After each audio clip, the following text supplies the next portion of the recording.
warahmatullahi wabarakatuh. Perkenalkan, nama saya Zikri Al-Ghifari dengan NIM 24016099.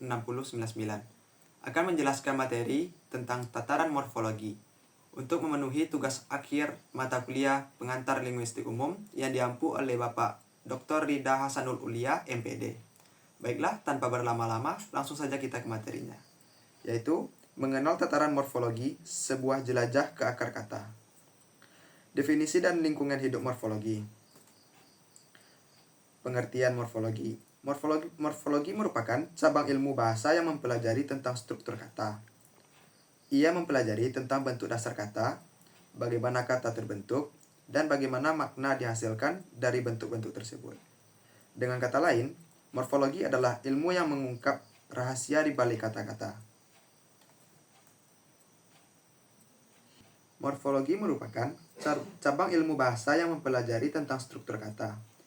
Ia mempelajari tentang bentuk dasar kata, bagaimana kata terbentuk, dan bagaimana makna dihasilkan dari bentuk-bentuk tersebut. Dengan kata lain, morfologi adalah sebuah ilmu yang mengungkap rahasia di balik kata-kata. Lingkup morfologi.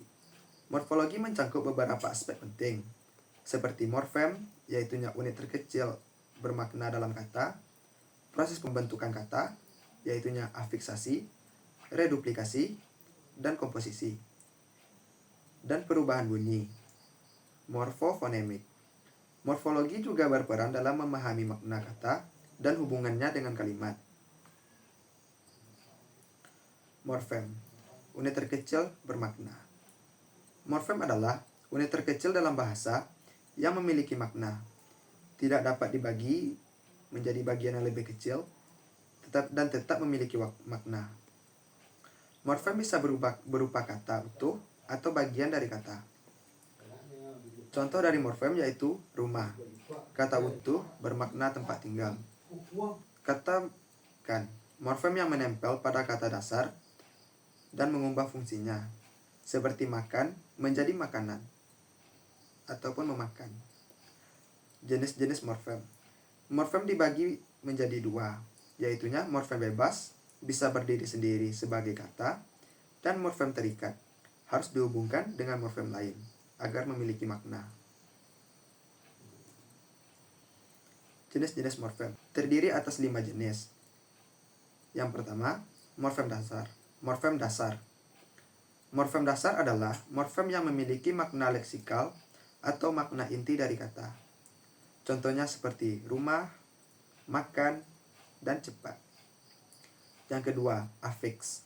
Afiks adalah morfem terikat yang ditambahkan ke morfem dasar untuk mengubah makna atau fungsinya. Contohnya, kata kan, di, me, dan an. Afiks prefiks. Afiks yang ditambahkan di awal kata dasar. Contohnya, me, di, ke, dan ter. Yang keempat, afiks sufiks. Afiks yang ditambahkan pada akhir kata dasar. Contohnya, an, i, kan, dan nya. Dan yang terakhir, afiks infiks, yaitu afiks yang ditambahkan di tengah kata dasar. Contohnya, l dalam kata belajar, belajar, l-an. Proses morfologis. Afiksasi. Afiksasi. Proses pembentukan kata dengan menambahkan afiks ke morfem dasar. Afiks dapat mengubah makna, kelas kata, ataupun keduanya. Contohnya, kata makan. Kata dasar verba memakan, menambahkan prefiks me menjadi verba transitif. Makanan, menambahkan sufiks an menjadi nominal. Proses morfologis reduplikasi, yaitu proses pembentukan kata dengan mengulang seluruh kata ataupun sebagian kata dasar. Reduplikasi dapat mengubah makna, kelas kata, atau keduanya. Jenis-jenis reduplikasi. Yang pertama, reduplikasi lengkap, yaitu rumah-rumah, dan anak-anak. Yang kedua, reduplikasi sebagian, yaitunya jalan-jalan, makan-makan. Yang ketiga, fungsi.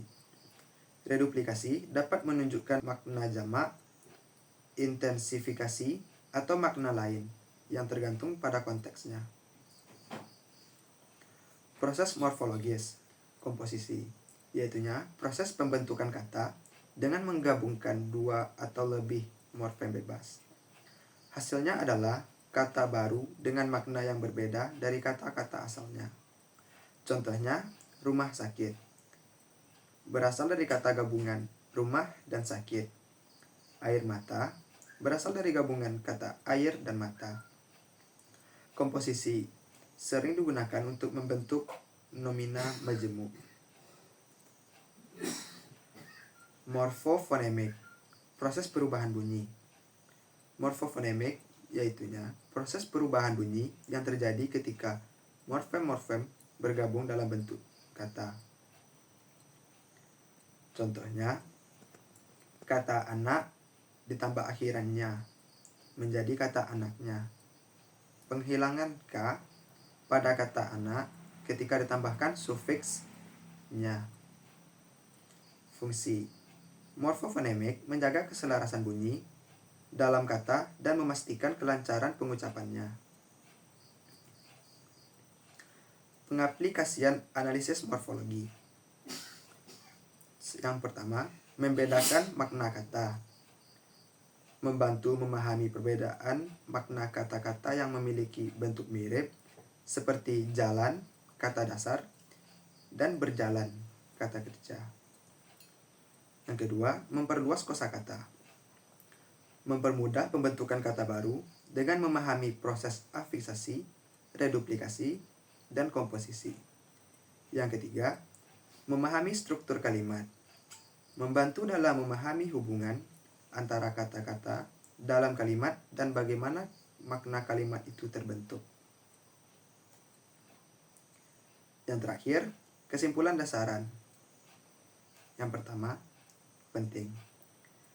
Morfologi memberikan dasar pemahaman struktur bahasa, bagaimana kata-kata terbentuk, dan bagaimana makna dihasilkan.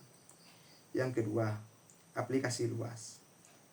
Pemahaman morfologi bermanfaat dalam berbagai bidang, termasuk dalam pendidikan bahasa, linguistik, komputasional, dan analisis teks. Yang ketiga, saran. Teruslah belajar dan bereksplorasi dunia morfologi untuk memahami lebih dalam tentang bahasa dan sistemnya. Sekian hasil presentasi saya. Jika ada kesalahan kata dalam pengucapan, saya mohon maaf. Saya akhiri dengan Assalamualaikum warahmatullahi wabarakatuh.